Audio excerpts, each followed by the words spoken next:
Welcome to UGC NET paper first with Poonam. तो students चलिए आज हम करते हैं जो 17 अक्टूबर 2020 शिफ्ट सेकंड में पेपर हुआ है उसको सोल्व करते हैं। इससे पहले हमने 13 पेपर को सोल्व कर लिया, ये 14 नंबर का हमारे सामने पेपर है। तो चलिए इसको स्टार्ट करते हैं हम। फर्स्ट ये इंग्लिश वाले बच्चे देख सकते हैं कि डीआई इसमें पहले नंबर पे पूछा गया है। डीआई में आपसे पहले आपको एक टेबल दे दी जाती है और उसमें से 5 क्वेश्चन पूछे जाते हैं। तो चलिए देखते हैं कि डीआई में क्या पूछ रहा है। डीआई में है कि नीचे दी गई तालिका पर विचार करें। इसमें एक भारतीय बल्लेबाज द्वारा एक दिवसीय अंतर्राष्ट्रीय ओडीआई और टी20 विश्व कप मैचों में विभिन्न देशों के खिलाफ बनाए गए रनों का प्रतिशत आपको दिया गया है। भारतीय बल्लेबाज द्वारा ओडीआई और टी20 मैचों में बनाए गए कुल रनों की संख्या कितनी है? 2800 और 2000 है। तो तालिका में दिए गए आंकड़ों के आधार पर प्रश्न 1 से 5 तक के आपको आंसर करने हैं। तो ये देखो आपको देश दे दिए गए यहाँ पे और ये रन ओडीआई और टी20 में जितने बनाए गए हैं वो पूछा गया। तो चलिए फर्स्ट क्वेश्चन देखते हैं कि फर्स्ट क्वेश्चन हमसे क्या पूछ रहा है। फर्स्ट क्वेश्चन है कि यदि बल्लेबाज ने ओडीआई में श्रीलंका के खिलाफ 14 पारियां खेली और 5 पारियों में नॉट आउट रहा तो बल्लेबाज द्वारा श्रीलंका के खिलाफ बनाए गए रनों का औसत क्या थी? तो चलिए देखते हैं हम। फर्स्ट क्वेश्चन श्रीलंका का पूछा है। तो श्रीलंका का है, ये देखो ये रहा श्रीलंका और ओडीआई में पूछा है। इसने क्या कहा है कि पहले तो आप 2800 तो आपको पता है कि 2800 और 2000 ऊपर दिए गए हैं तो 9% है तो 100 गुणा 2800। पहले तो आपको इनके रन निकालने हैं, इनको आप काटोगे तो अपना आएगा 252। अब क्या है कि उसने कुल 14 पारी खेली और 5 में वो क्या है 5 पारियों में नॉट आउट रहा तो उसने कितनी खेली यानी कि 9। तो अब आप इसको 9 से काट दो। जब आप इसको 9 से काटोगे तो आपका 28 आंसर आ जाएगा। चलिए देखते हैं 28 कहाँ पे है। तो हमारा फर्स्ट ही राइट आंसर हो रहा है। चलिए नेक्स्ट क्वेश्चन देखते हैं। नेक्स्ट क्वेश्चन है कि बल्लेबाज द्वारा टी20 मैचों में न्यूजीलैंड के खिलाफ बनाए गए कुल रन ओडीआई मैचों में पाकिस्तान के खिलाफ बनाए गए कुल रनों का लगभग कितना प्रतिशत है? तो चलिए देखते हैं बल्लेबाज द्वारा टी20 में न्यूजीलैंड के खिलाफ। तो सबसे पहले तो चलो देखते हैं हम कि बल्लेबाज कौन सा बल्लेबाज पूछा है? न्यूजीलैंड का। और पूछा कौन सा है? टी20 का। तो इसका पहले 10% निकालो। तो 10/100 गुणा 2000 दिया गया है आपको। एक इनका 2800 है और इनका 2000 है। तो 2000 से आप काटोगे तो आएगा 200। और फिर किसका पूछा है कि बल्लेबाज द्वारा, अब कौन से बल्लेबाज द्वारा है?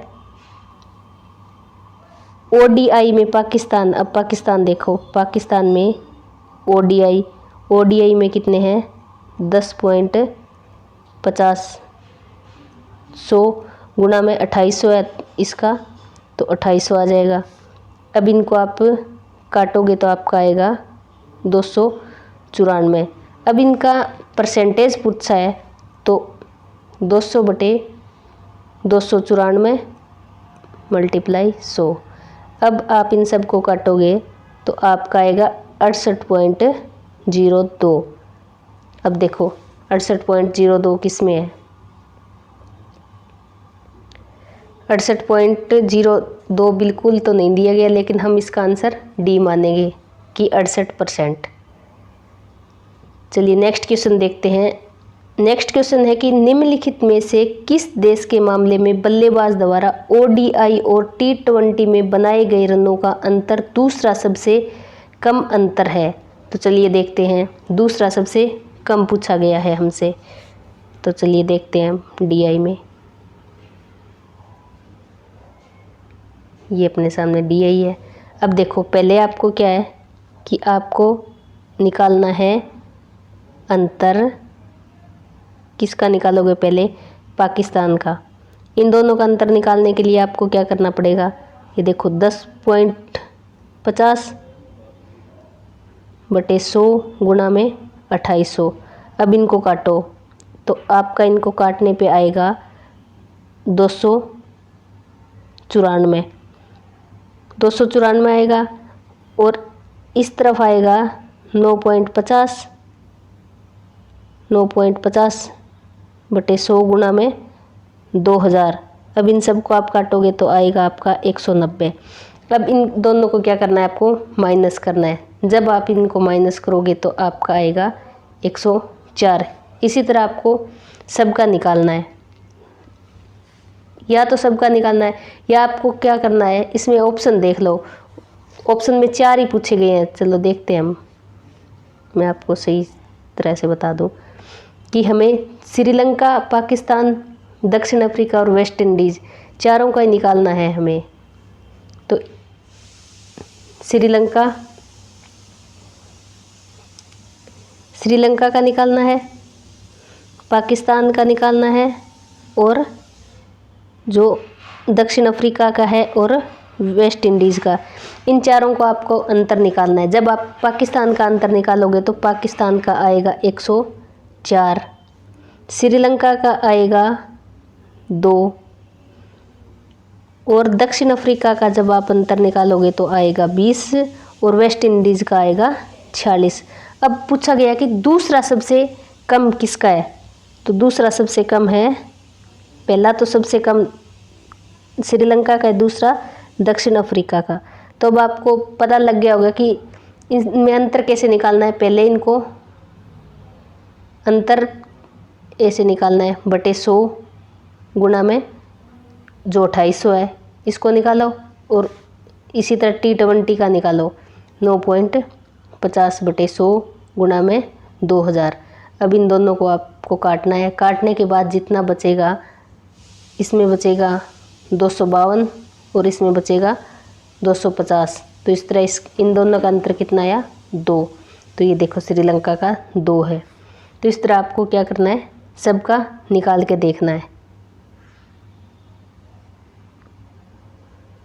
चलिए नेक्स्ट क्वेश्चन करते हैं। नेक्स्ट क्वेश्चन है अपना कि बल्लेबाज द्वारा T20 मैचों में वेस्ट इंडीज़ के खिलाफ बनाए गए रन ODI मैचों में ऑस्ट्रेलिया के खिलाफ बनाए गए रनों का लगभग कितना प्रतिशत है? तो चलिए देखते हैं अपना क्वेश्चन कि बल्लेबाज द्वारा T20 में वेस्ट इंडीज़ के खिलाफ। तो चलिए देखते हैं पहले हम T20 और कौन से? West Indies. तो वेस्ट इंडीज़ का कितना है? 18 है। तो 18 बटे 100 गुणा में 2000। अब इन सब को आपको काटना है। काटने पे आएगा 360। अब क्या है कि ऑस्ट्रेलिया के बल्लेबाज, ऑस्ट्रेलिया का है, देखो ऑस्ट्रेलिया के बल्लेबाज ODI में पूछा है। तो ODI में कितना है? 17.5 है। किस पे? 100 पे और गुणा में 2800।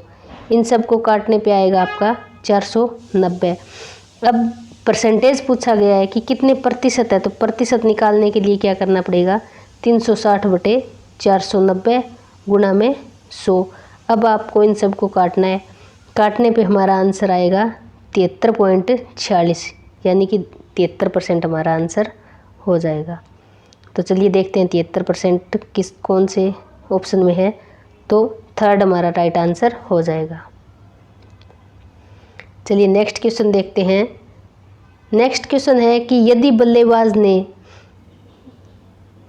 T20 मैचों में पाकिस्तान के खिलाफ 280 रन बनाए थे।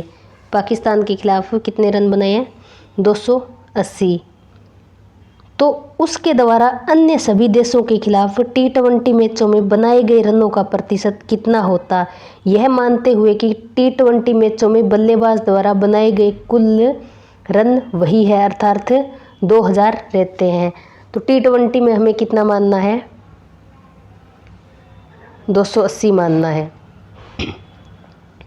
और शेष बताने हैं आपको। तो अब देखो T20 में कितने हैं। T20 में हमें मानने हैं पाकिस्तान के खिलाफ। T20 में हमें इसकी जगह कितना मानना है, 280 मानना है। और फिर क्या कहा गया है कि जो शेष जो है बल्लेबाज के खिलाफ T20 मैचों में बनाए गए रन 2000 के 2000 ही है। तो अब क्या करना पड़ेगा, हमें 2000 में 280 माइनस करने पड़ेंगे। तो 280 माइनस करने पे हमारा आएगा 1720। 1720 आया किस में है, इन्होंने कहा है कि 2000 में कुछ चेंज नहीं करना, तो 2000 गुना 100। अब इन सब को आप काटोगे तो आपका आंसर आएगा 86%। तो 86%। अब देखते हैं कौन से ऑप्शन में है।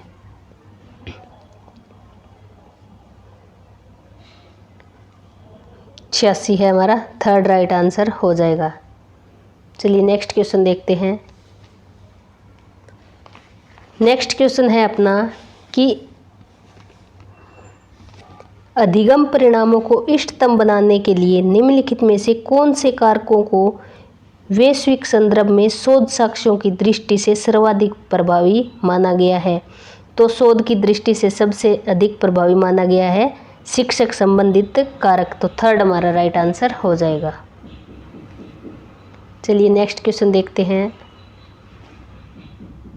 कि विमर्श शिक्षण की विशिष्ट पहचान क्या है।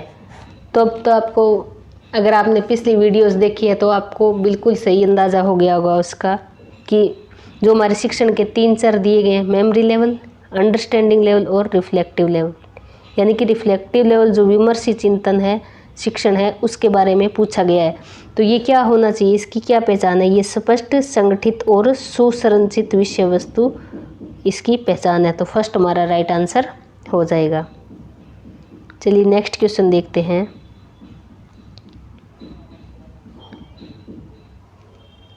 नेक्स्ट क्वेश्चन है कि शैक्षिक उद्देश्यों के अधिक्रम में संज्ञानात्मक व्यवहारों के सही क्रम की पहचान कीजिए।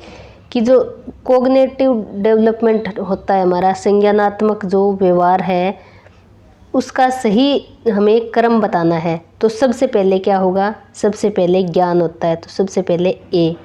फिर ज्ञान का हमें क्या होना चाहिए, अवबोध होना चाहिए। और फिर उसका अनुप्रयोग यानी कि उसका प्रयोग आना चाहिए। फिर होता है विश्लेषण, यानी कि टुकड़ों में उसको तोड़ना। और संश्लेषण होता है उसको जोड़ना। तो अब देखो ACBDE, तो थर्ड हमारा राइट आंसर हो जाएगा। चलिए नेक्स्ट क्वेश्चन देखते हैं। नेक्स्ट क्वेश्चन है कि किस प्रकार की मापनी में इकाइयों का वर्गीकरण, क्रम और समानता सुनिश्चित होती है। तो इकाइयों का वर्गीकरण, क्रम और समानता सुनिश्चित होती है अंतराल में, जिसको इंटरवल बोला जाता है। तो थर्ड हमारा राइट आंसर हो जाएगा। चलिए नेक्स्ट क्वेश्चन देखते हैं। नेक्स्ट क्वेश्चन में आपको 2 कथन दिए गए हैं। फर्स्ट कथन बोल रहा है कि व्यवहार के भावात्मक और क्रियात्मक अनुक्षेत्रों पर केंद्रित मूल्यांकन प्रक्रिया में कंप्यूटर आधारित परीक्षण क्या है, उच्च विश्वसनीयता और वैधता सुनिश्चित करता है। तो ये बात बिल्कुल सही है। दूसरा है कि अभिकर्मित अनुदेशनात्मक प्रतिमानों के रूप में सहायक सामग्रियों में अधिगम को अधिकतम करने की बाहरी संभावना होती है।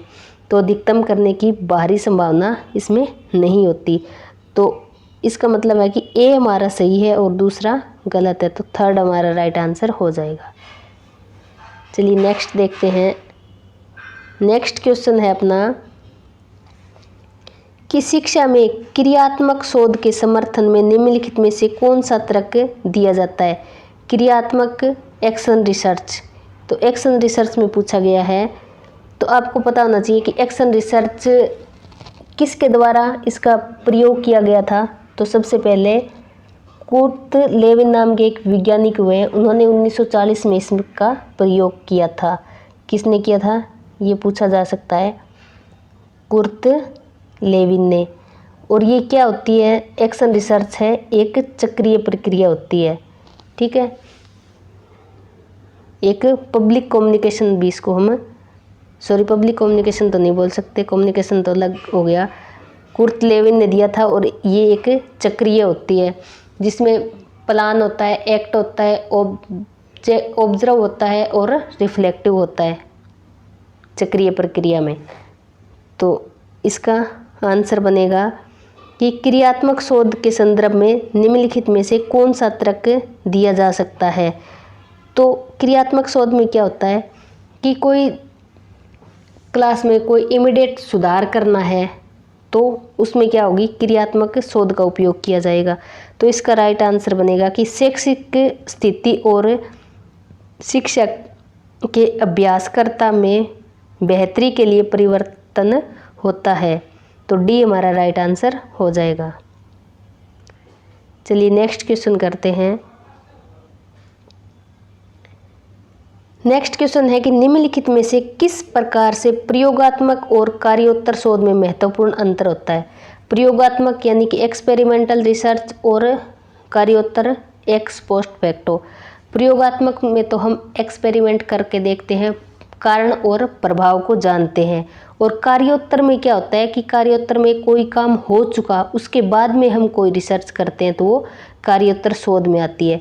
तो इसमें अंतर क्या होता है कि इसमें निराश्रित जो चर है उसमें नियंत्रण और जोड़ तोड़ प्रयोगात्मक में तो हम कर सकते हैं लेकिन कार्योत्तर में नहीं कर सकते, क्योंकि जिस पे हम काम कर रहे हैं वो तो घटना घट चुकी, हम उसके बाद में उसमें क्या जोड़ तोड़ करेंगे।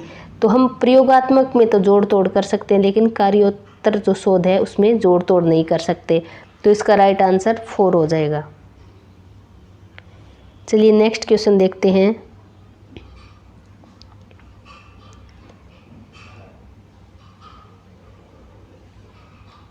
नेक्स्ट क्वेश्चन है कि पीएचडी स्तर के कार्यक्रम के लिए शोध समस्या स्थापित करने में प्रारंभिक चरण में निम्नलिखित में से कौन सी अवस्थाएं अति महत्वपूर्ण है।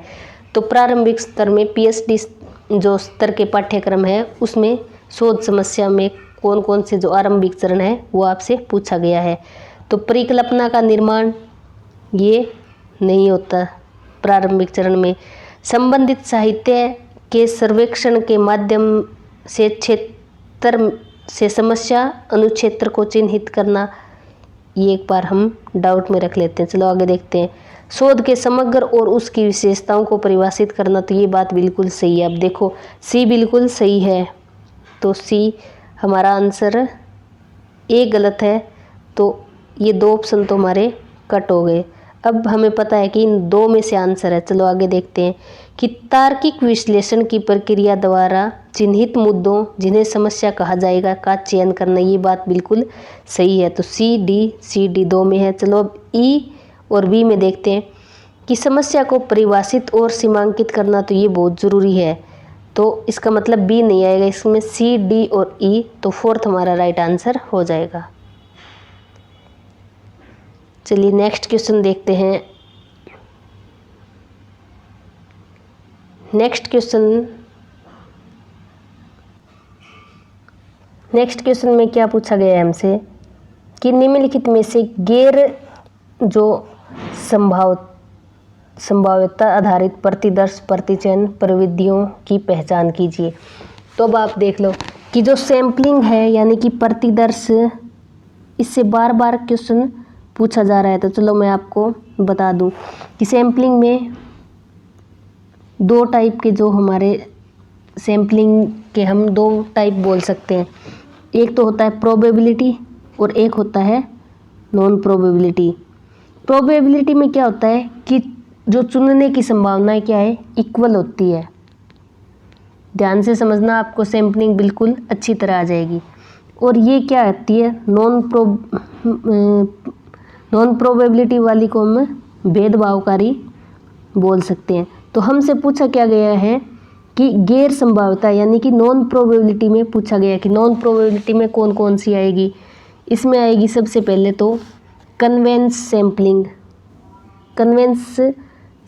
आएगी। कन्वेंस सैम्पलिंग में क्या होता है कि हम अपनी सुविधा के अनुसार बच्चों का चयन करते हैं। दूसरी आएगी इसमें कोटा सैम्पलिंग, जिसको हिंदी तो मुझे नहीं पता इसकी क्या होगी। कोटा को हम कह सकते हैं कि पहले से ही जो डिसाइड कर ले तो उसको हम कोटा बोलते हैं। तो पहले से ही हमने डिसाइड कर लिया कि कितने परसेंट हमें महिलाएं लेनी है, कितने परसेंट बच्चे लेने हैं। फिर आता है एक अपना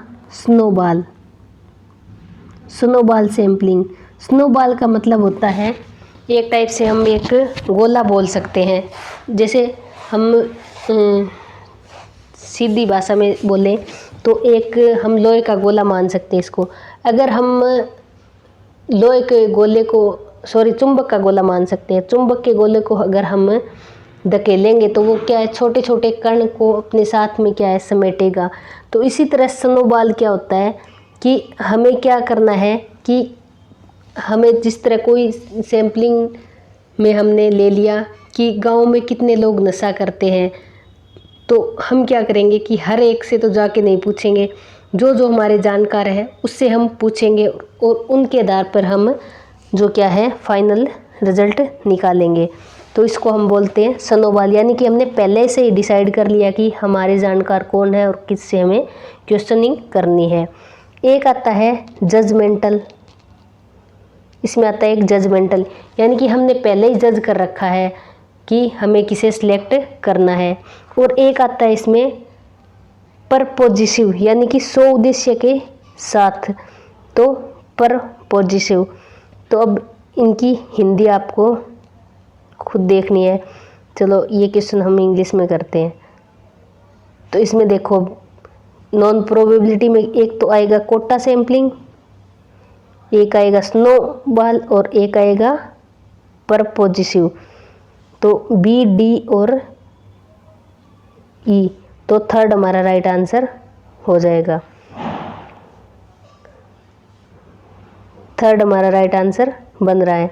तो जिसको हिंदी में बोलते हैं अनुपातिक प्रतिदर्श प्रतिचयन, स्वउद्देश्य प्रतिदर्श प्रतिचयन और स्नोबॉल प्रतिदर्श प्रतिचयन। चलो नेक्स्ट क्वेश्चन देखते हैं। नेक्स्ट क्वेश्चन है कि मौलिक शोध में अन्वेषण का उद्देश्य ज्ञान कोश में वृद्धि करना है। तो ये बात बिल्कुल सही है। दूसरा है कि क्रियात्मक शोध अभिकर्ता द्वारा अभ्यासकर्ता के लिए, क्रियात्मक शोध क्या है, अभ्यासकर्ता द्वारा अभ्यासकर्ता के लिए और अभ्यासकर्ता का शोध है। तो ये बात बिल्कुल सही है। तो एक और दो दोनों सही है। तो फर्स्ट हमारा राइट आंसर हो जाएगा। चलिए नेक्स्ट क्वेश्चन देखते हैं।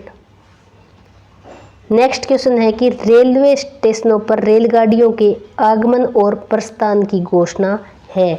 तो ये क्या होता है, ये होता है पब्लिक कम्युनिकेशन, यानी कि सार्वजनिक संप्रेषण होता है। जो रेलवे स्टेशनों पर रेलगाड़ी के आने पर जो अनाउंसमेंट की जाती है तो उसको क्या बोलते हैं, सार्वजनिक संप्रेषण बोलते हैं। चलिए नेक्स्ट क्वेश्चन है कि निम्नलिखित में से कौन से कारक कक्षा में प्रभावी संप्रेषण में योगदान करते हैं। तो चलिए देखते हैं कौन कौन से। सूचना की अधिकता, तो अधिकता तो भाई हर चीज़ की बुरी है, तो सूचना की अधिकता तो गलत है। अपरिचित शब्दों का प्रयोग नहीं होना चाहिए। शब्दों का संतुलित प्रवाह होना चाहिए। संदेशों का चक्रीय प्रवाह ये भी होना चाहिए, क्योंकि चक्रीय प्रवाह में भी फीडबैक सामने आता है। फिर है कि फीडबैक के आंकलन के लिए तंत्र, तो सी, डी और ई, तो फोर्थ हमारा राइट आंसर हो जाएगा। चलिए नेक्स्ट क्वेश्चन देखते हैं। नेक्स्ट क्वेश्चन है कि नीचे दो कथन दिए गए हैं। कथन में है कि विषय वस्तु और संप्रेषण शैली प्रभावी शिक्षण के पूर्व सूचक चर है। तो ये बात बिल्कुल सही है। एक अच्छा और संप्रेषण कुशल शिक्षक विद्यार्थियों की ओर से अपेक्षाकृत कम प्रश्न उद्दीपित करता है। तो ये बात बिल्कुल गलत है, क्योंकि एक जो अच्छा और संप्रेषण कुशल शिक्षक होगा वो विद्यार्थियों के मन में जो भी क्वेश्चन है उनके आंसर देने देने की कोशिश करेगा। और स्टूडेंट्स के क्या है, मन में बहुत सारे क्वेश्चन आएंगे और वो उन क्वेश्चनों को अपने शिक्षक से पूछेगा। इसमें बोला है कि अपेक्षाकृत कम प्रश्न उद्दीपित करता है, तो कम नहीं करता, अधिक करता है, तो सेकंड हमारा बिल्कुल गलत है। तो ए सत्य है और दूसरा गलत है, तो थर्ड हमारा राइट आंसर हो जाएगा। चलिए नेक्स्ट क्वेश्चन देखते हैं। नेक्स्ट क्वेश्चन है कि निम्नलिखित संप्रेषणों का सही क्रम बनाएं। तो आपको सही क्रम बताना है इनका, कि पहले क्या आया फिर उसके बाद में क्या आया। तो आप सबको पता है सबसे पहले तो टेलीग्राफ का यूज हुआ था। तो बी, अब देखो बी कहाँ पे है, तो बी एक में ही है, तो एक से ही हमारा आंसर बन गया। चलो उसके बाद में देखते हैं, टेलीग्राफ के बाद में आया टेलीफोन, टेलीफोन के बाद में आया अपना ब्रॉडकास्टिंग, ब्रॉडकास्टिंग के बाद नैरोकास्टिंग और नैरोकास्टिंग के बाद पोस्टकास्टिंग। तो इस टाइप से सेकंड हमारा राइट आंसर हो जाएगा। चलिए नेक्स्ट क्वेश्चन देखते हैं। नेक्स्ट क्वेश्चन आपको मिलान करना है सूची 1 को सूची 2 के साथ। तो देखो, जब एक कंपनी का बॉस बाहर से कुछ सहायता के लिए अपने सचिव को फ़ोन करता है, तो जब सचिव को फ़ोन करता है तो वो क्या कहलाएगा, कि वो अनौपचारिक संप्रेषण कर रहा है। अनौपचारिक संप्रेषण वो कर रहा है। तो ए का डी, ए का डी, ए का डी। फिर है कि एक कंपनी अपने कर्मचारियों के लिए दिशा निर्देशों का परिपत्र जारी करती है, तो उसको बोलते हैं ऊर्ध्वाधर संप्रेषण। कर्मचारी कुछ मुद्दों पर आपस में चर्चा करते हैं, तो उसको बोलते हैं क्षैतिज संप्रेषण।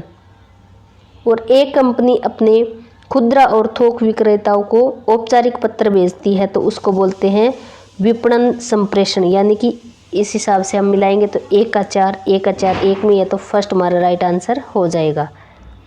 चलिए नेक्स्ट क्वेश्चन देखते हैं। नेक्स्ट क्वेश्चन है अपना कि यदि कोई वस्तु 19% लाभ पर विक्रय की गई, तो विक्रय मूल्य लागत मूल्य का 109% है। तो भाई 109 के से 19% लाभ हुआ है, 100 पे लाभ होता है तो 119% होगा, तो ए बिल्कुल गलत है। दूसरा है कि यदि कोई वस्तु 9% की हानि पर विक्रय की गई, तो विक्रय मूल्य लागत मूल्य का 109% हो जाएगा। हानि होगी तो 109% कैसे होगा, वो तो 100 से ही कम हो जाएगा, तो ये बात गलत है। तो 1 और 2 दोनों ही गलत है। चलिए नेक्स्ट क्वेश्चन देखते हैं। अगर 9% की हानि हुई तो 91% ही होगा ना, तो इन्होंने दिया है कि 109%, तो दोनों ही बातें गलत है। चलिए नेक्स्ट क्वेश्चन देखते हैं। नेक्स्ट क्वेश्चन है कि निम्नलिखित में से असंगत को पहचान कीजिए। आपको अलग बताना है। 5, 7, 12, 17, 19 और 23। अब आप देखो कि 12 को छोड़ के और सब संख्याएं क्या है, अभाज्य संख्या है। अभाज्य संख्या वो होती है जो अपने आप को छोड़कर और किसी से भी कटती नहीं, अपने आप से कटेगी या फिर 1 से। तो 12 क्या है, इनमें सम संख्या भी है और भाज्य भी है, तो बी हमारा जो राइट आंसर हो जाएगा। चलिए नेक्स्ट क्वेश्चन करते हैं। नेक्स्ट क्वेश्चन है कि 5:15 पर घड़ी की सुइयों का कौन सा कोण बनाएगी। तो अब आपको पता होना चाहिए कि ये जो घड़ी है 360 डिग्री का जो कोण बनाती है ये, और हर एक जो ये 4 टुकड़ों में हम इसको बांट सकते हैं। ये हर एक क्या होता है, 90 का होता है कोण। तो अब पूछा गया है कि 5 बजकर, अब देखो 5 कहाँ बजेंगे, यहाँ 6, यहाँ 5, यहाँ 4 और यहाँ 3। कितने बजकर पूछा है, 5:15। तो ये 15 मिनट वाली सुई बड़ी तो यहाँ होगी और छोटी कहाँ होगी, 5 से थोड़ा सा आगे होगी। तो अब आपको पता होना चाहिए कि 30 और 30 60। अब हम ऑप्शन की तरफ देखते हैं कि 60 से तो ऊपर होगा ही होगा। तो अब देखो ये ऑप्शन हमारा बिल्कुल कट हो गया और हमें पता है कि ये नहीं होगा। अब देखो 5 तक तो हमारा 60 हो गया, लेकिन ये क्या है, 5 से थोड़ा आगे तक है। तो आगे तक है तो इसका मतलब है कि ये 7.5 का और बना रही है आगे कोण। तो इसका आंसर हो जाएगा सेकंड, यानी कि जो 66.5 डिग्री का कोण बना रही है। अगर आप इस सवाल को मेथड से करना चाहते हैं तो आप मेथड से भी कर सकते हैं, लेकिन मुझे नहीं लगता कि वो आपके लिए सही होगा। चलो मैं आपको बता देती हूँ। मेथड से अगर आप करोगे तो 11/2 गुना में क्या करनी है आपको, मिनट करनी है, और 30 गुना में क्या करना है आपको, 5। फिर आप इनको काटोगे तो 165/2 आएगा, फिर इसका 150 आएगा, फिर 135 का कोण बना है, फिर उसको 2 से डिवाइड करोगे तो 67.5% इसका आंसर आ जाएगा। लेकिन हमें ऑप्शन से सीधा डायरेक्ट हमने निकाल लिया। चलिए नेक्स्ट क्वेश्चन देखते हैं। नेक्स्ट क्वेश्चन है कि एक संख्या 3 से विभाज्य है यदि उसके अंकों का योग 3 से विभाज्य है। तो ये बात बिल्कुल सही है। अब है कि एक संख्या 9 से विभाज्य है यदि उसके अंकों का योग 9 से विभाज्य नहीं है। तो नहीं है नहीं होता है, होता है। अब आपको क्या करना है, पेपर में ये नहीं ज़रूर पढ़ना है ध्यान से, क्योंकि ये एग्ज़ाम में नहीं हमें दिखाई नहीं देता। ये तो जब हम बाद में देखते हैं कि ये क्वेश्चन हमसे गलत हो गया, फिर हम देखते हैं अरे इसमें ये नहीं भी था। तो ये गलती सबसे होती है। तो आपको सबसे पहले क्या करना है कि आपको क्वेश्चन ध्यान से पढ़ना है कि इसमें पूछा क्या गया है। तो ए हमारा राइट है और दूसरा हमारा गलत है, तो थर्ड हमारा राइट आंसर हो जाएगा। चलिए नेक्स्ट क्वेश्चन करते हैं।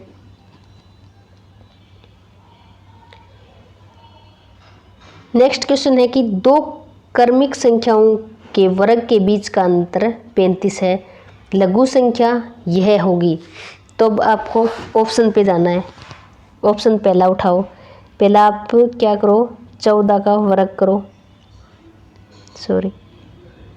जब आप 14 का वर्ग करोगे, क्या हो रहा है ये, जब आप 14 का वर्ग करोगे तो आएगा 196, और फिर करो 15 का आएगा 225। अब इन दोनों का अंतर देखो, इन दोनों का अंतर आया 29, लेकिन इसने क्या कहा है कि इन दोनों का अंतर 35 होना चाहिए।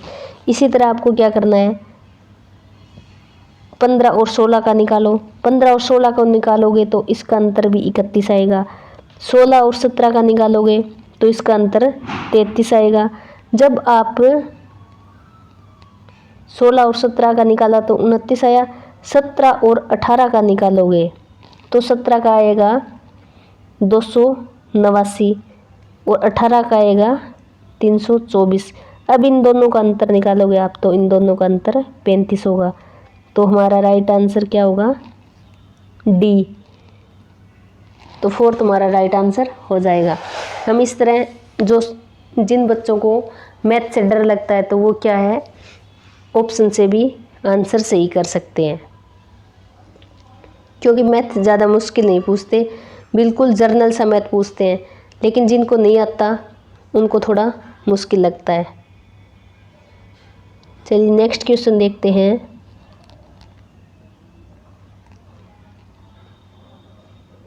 नेक्स्ट क्वेश्चन है कि निम्नलिखित में से मध्य पद की विशिष्टताओं की पहचान कीजिए। तो यह पक्ष पद में आवश्यक रूप से उपस्थित होता है, तो ये बात बिल्कुल सही है। तो ए बिल्कुल सही है। अब देखो ए किस में है, ए 2 ऑप्शन में है। चलो आगे देखते हैं कि यह उन सभी सकारात्मक दृष्टांतों में उपस्थित होना चाहिए जहां साध्य पद उपस्थित होता है। तो ये बात भी बिल्कुल सही है। यह तर्कसंगत कथन है जिसे सिद्ध किया जाना है। तो ये बात गलत है। आगे है कि यह उन सभी नकारात्मक दृष्टांतों में अनुपस्थित होनी चाहिए जहाँ साध्य पद अनुपस्थित है। यानी कि नकारात्मक दृष्टांतों में तो क्या है कि अनुपस्थित है ये अगर साध्य पद अनुपस्थित है, और सकारात्मक में क्या है, उपस्थित है अगर साध्य पद उपस्थित है। तो ये बातें दोनों सही है। तो ए, बी और डी। तो फोर्थ हमारा राइट आंसर हो जाएगा। और यह पूर्ववर्ती प्रतिज्ञप्ति से लिया गया, ये बात बिल्कुल गलत है। चलिए नेक्स्ट क्वेश्चन देखते हैं।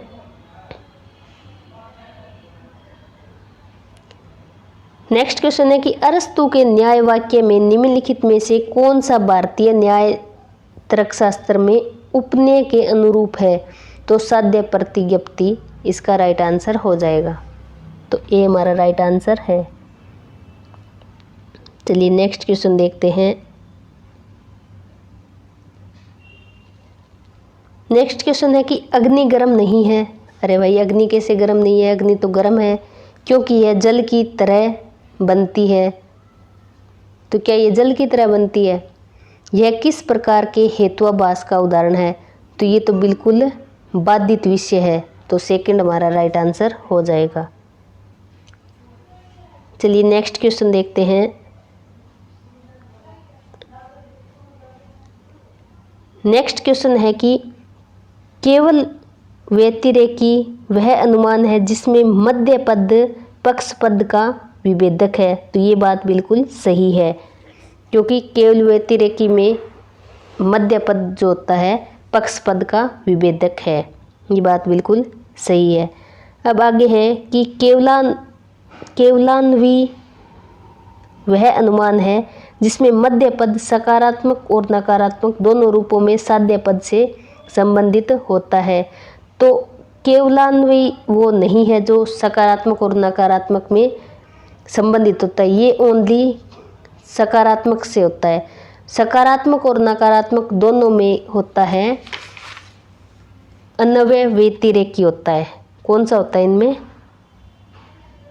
अन्वय व्यतिरेकी। तो बी हमारा गलत है, ए सही है और दूसरा गलत है। तो थर्ड हमारा राइट आंसर हो जाएगा। चलिए नेक्स्ट क्वेश्चन देखते हैं।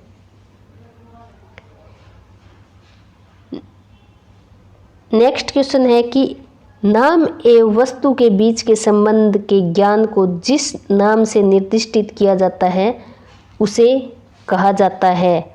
तो उसे तुलना कहा जाता है। तो फोर्थ हमारा राइट आंसर हो जाएगा। चलिए नेक्स्ट क्वेश्चन देखते हैं।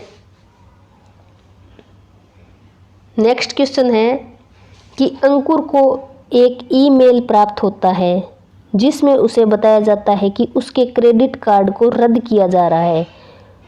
उस ईमेल में उसे राय दी जाती है कि ऐसा घटित न हो, इसके लिए वह दिए गए लिंक पर क्लिक करे और अपने ऑनलाइन बैंकिंग अकाउंट में साइन करे।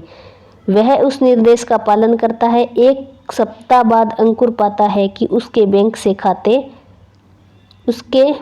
खाते से 10,000 रुपये की धनराशि की निकासी की गई है। अंकुर निम्नलिखित में से किस प्रकार का शिकार बना? तो वो फिशिंग स्कैम का शिकार बना। फिशिंग स्कैम में क्या होता है कि हमें कोई मैसेज आएगा जो हमें लगता है कि ये बिल्कुल सही है और हम उनमें जो जानकारी मांगते हैं वो जानकारी हम दे देते हैं और उससे सामने वाला क्या करता है, हमें आर्थिक हानि पहुंचा देता है। तो इस प्रकार की हमें जो मेल होती है उनसे बचना चाहिए और हमारे जो पर्सनल जो हमारे बैंक के खाते वगैरह है तो उनके नंबर हमें नहीं देने चाहिए। तो ये किस प्रकार का शिकार हुआ? फिशिंग स्कैम का, क्योंकि इनका तो काम ही यही है। चलिए नेक्स्ट क्वेश्चन देखते हैं। और ये आजकल ये धोखाधड़ी बहुत चल रही है। नेक्स्ट क्वेश्चन है कि एक कंपनी व्यापी नेटवर्क जहां जनता की पहुंच नहीं हो और जो इंटरनेट प्रकार की प्रौद्योगिकी का प्रयोग करता हो तो वर्ल्ड वाइड वेब कहलाता है। तो ये बात बिल्कुल गलत है। वर्ल्ड वाइड वेब में क्या होती है, जनता की पहुंच होती है, तो ये हमारा गलत है। मोडेम एक डिवाइस है जो कंप्यूटर को टेलीफोन लाइनों पर कम्युनिकेट करने के लिए सक्षम बनाता है। तो ये बिल्कुल सही है। ए गलत है और दूसरा सही है, तो फोर्थ हमारा राइट आंसर हो जाएगा। चलिए नेक्स्ट क्वेश्चन देखते हैं। नेक्स्ट क्वेश्चन है कि षड्दशमक यानी कि हेक्साडेसिमल संख्या 21 का मान दशमलव संख्या प्रणाली में 33 होता है। तो इसका 33 होता है, तो बिल्कुल जी इसका 33 ही होता है, तो ए बिल्कुल सही है। 33 कैसे आएगा, इसको निकालने का ये फॉर्मूला होता है 2 गुना 16, 16 की पावर 1 करेंगे और प्लस में क्या करेंगे 16 गुना में 1 की पावर हम क्या करेंगे 0 करेंगे। अब इनको आप जब करोगे तो 16 दूनी 32 आएगा और अगर इसको हम करेंगे तो 1 आएगा। 32 और 1 होता है 33, तो यही पूछा गया कि इसका 33 होता है, तो ये बिल्कुल बात सही है।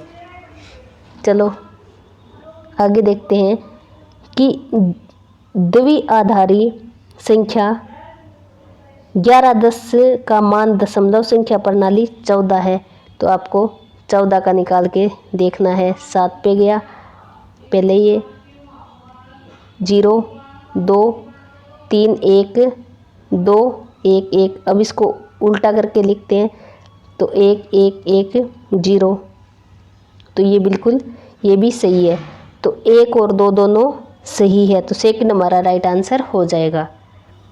चलिए नेक्स्ट क्वेश्चन करते हैं। नेक्स्ट क्वेश्चन है अपना कि सूची 1 को सूची 2 के साथ मिलान करना है। पहली में तो दिया हुआ है डिजिटल पहल और उसके बाद में उसके उद्देश्य दिए गए हैं। तो चलिए देखते हैं। NAD क्या होता है, NAD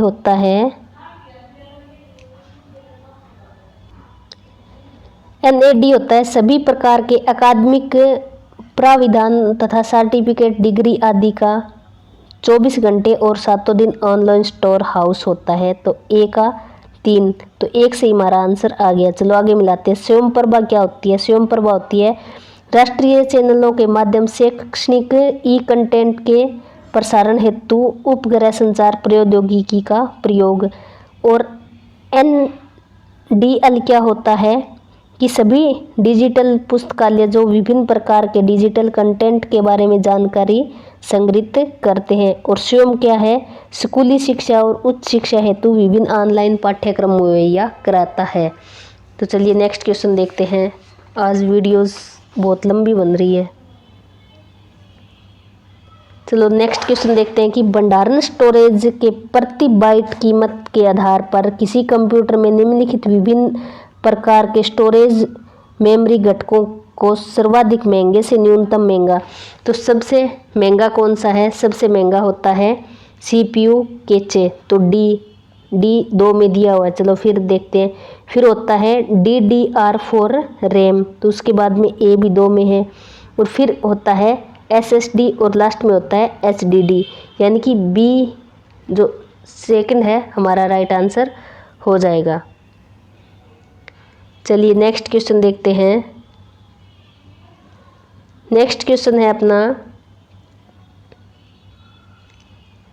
कि नीचे कुछ धातुओं के नाम दिए गए हैं जिन्हें अनेक प्रकार के मानव जनित स्रोतों से पर्यावरण में उत्सर्जित किया जाता है। उन धातुओं की पहचान कीजिए जो जलाशयों के प्रदूषण के दृष्टिकोण से काफ़ी गंभीर चिंता का विषय रहे हैं। तो क्या एल्यूमिनियम रहा है? नहीं। तांबा भी नहीं। पारा, कैडमियम और सीसा, C, D और E, तो थर्ड हमारा राइट आंसर हो जाएगा। चलिए नेक्स्ट क्वेश्चन देखते हैं।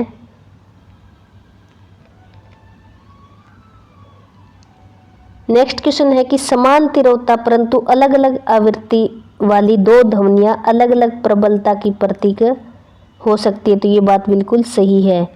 दूसरा है कि विभिन्न आवृत्तियों की ध्वनियों के प्रति मनुष्य के कान की अनुक्रिया एक समान नहीं होती, तो ये बात भी बिल्कुल सही है। किसी को बहुत तेज सुनाई देता है, किसी को कम सुनाई देता है, तो एक और दो दोनों सही है, तो फर्स्ट इसका राइट आंसर हो जाएगा। चलिए नेक्स्ट क्वेश्चन करते हैं। नेक्स्ट क्वेश्चन है अपना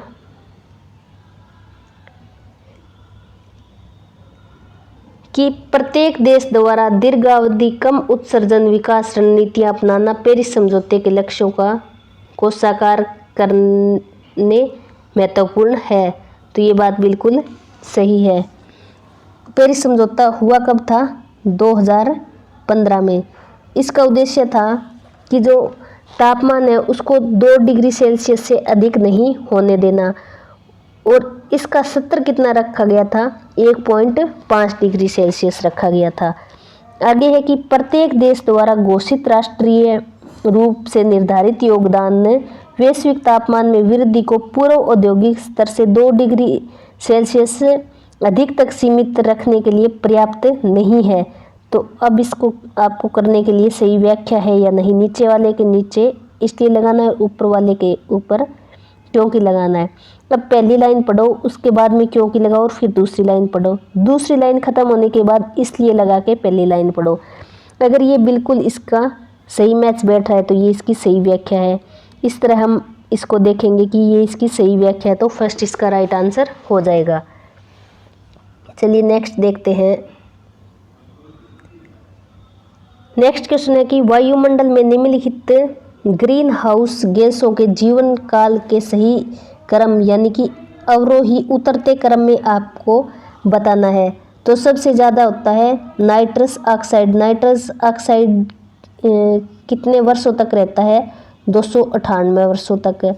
और जो CFC11 है ये 55 वर्ष तक रहता है। मीथेन जो है, मीथेन 25 वर्ष तक रहता है। और जो भूपृष्ठीय ओजोन है ये केवल 22 दिन तक रहता है। तो अब देखो C सबसे लास्ट है, तो 2 में C सबसे लास्ट है और B सबसे पहले, तो सेकंड हमारा राइट आंसर हो जाएगा। चलिए नेक्स्ट क्वेश्चन देखते हैं। नेक्स्ट क्वेश्चन है कि हरिकेन और टाइफून आवश्यक रूप से उष्णकटिबंधीय चक्रवातों के समान है। ये बात बिल्कुल सही है, लेकिन इनका जो क्षेत्र है ये अलग अलग होता है, तो ये बात बिल्कुल पहली सही है। उष्णकटिबंधीय चक्रवातों के निर्माण हेतु गर्म उष्णकटिबंधीय महासागरों और आर्द्र वायुपिंड का होना पूर्व शर्तें हैं, तो ये बात भी बिल्कुल सही है, तो इसका फर्स्ट राइट आंसर हो जाएगा। चलिए नेक्स्ट क्वेश्चन देखते हैं। नेक्स्ट क्वेश्चन है कि उच्च शिक्षा की निम्नलिखित में से किस प्रकार का उद्भव जो स्वतंत्र भारत है उसके बाद में हुआ है, ये आपसे पूछा गया है। तो किसका बाद में हुआ है? तो दूरस्थ शिक्षा का। दूरस्थ शिक्षा सबसे पहले कहाँ हुई थी? 1982 में BR अम्बेडकर नाम से हैदराबाद में हुई थी दूरस्थ शिक्षा की पहली शुरुआत। और उसके बाद में 1995 में इग्नू यानी कि इंदिरा गांधी जो विश्वविद्यालय है उसकी स्थापना की गई थी, तो इसका राइट आंसर आएगा D। चलिए नेक्स्ट क्वेश्चन देखते हैं। नेक्स्ट क्वेश्चन है कि भारत में संस्कृत विद्यापीठ जैसे उच्च शिक्षण संस्थानों के माध्यम से दी जाने वाली शिक्षा निम्नलिखित में से किसका उदाहरण है? तो संस्कृत विद्यापीठ में जो उच्च शिक्षण संस्थानों के माध्यम से जो शिक्षा दी जाती है उसका उद्देश्य है प्राच्याधिगम कार्यक्रम, यानी कि जो प्राचीन संस्कृति है उसका ज्ञान देना और उसको बनाए रखना, इसका जो क्या है माध्यम से इसकी शिक्षा दी जाती है, तो थर्ड हमारा राइट आंसर हो जाएगा। चलिए नेक्स्ट क्वेश्चन देखते हैं। नेक्स्ट क्वेश्चन है कि सूची 1 को सूची 2 के साथ आपको क्या करना है? मिलान करना है। तो चलिए देखते हैं। चरण 1 में क्या होता है? चरण 1 में आमंत्रण के माध्यम से मूल्य संग्रहण, तो ए का ए ही आएगा, ए का ए। अब देखो ए का ए एक में ही है तो एक से ही हमारा राइट आंसर बन रहा है। चलिए आगे हम देख लेते हैं। चरण 2 में क्या आएगा, आंतरिक मूल्यांकन आएगा। चरण 3 में मूल्य संबंधी स्पष्टीकरण आएगा और चरण 4 में मूल्य समीकरण आएगा। तो बी हमारा राइट आंसर हो जाएगा। चलिए नेक्स्ट क्वेश्चन देखते हैं। नेक्स्ट क्वेश्चन है अपना कि किसी भी विश्वविद्यालय का कुलपति उसका कार्यकारी प्रमुख होता है जिसके पास क्या है, प्रशासनिक एवं अकादमिक उत्तरदायित्व होते हैं। तो ये बात बिल्कुल सही है। किसी कुलपति की करिश्माई नेतृत्व गुण होने के लिए उसमें संव्यवहारात्मक और रूपांतरणकारी नेतृत्व क्षमताओं का होना जरूरी है। तो ये बात भी बिल्कुल सही है। तो इसका राइट आंसर फर्स्ट हो जाएगा। चलिए नेक्स्ट क्वेश्चन देखते हैं। नेक्स्ट क्वेश्चन है अपना कि प्रभावी प्रशासन सुनिश्चित करने के लिए निम्नलिखित में से कौन सा सर्वाधिक कठिन है। तो सबसे कठिन क्या होता है, व्यक्तियों और समूह के व्यवहार को परिवर्तित करना सबसे कठिन कार्य होता है। तो फोर्थ हमारा राइट आंसर हो जाएगा। चलिए नेक्स्ट देखते हैं। नेक्स्ट आपको पैराग्राफ दिया हुआ है, पैराग्राफ आपको खुद पढ़ना है। चलिए आप वीडियोस को रोक के पैराग्राफ पढ़ सकते हैं। चलो मैं फटाफट आंसर बता दूं कि मस्तिष्क को सक्रिय करने के लिए क्या आवश्यक है, तो अधिक ज्ञान की इसमें आवश्यकता होती है।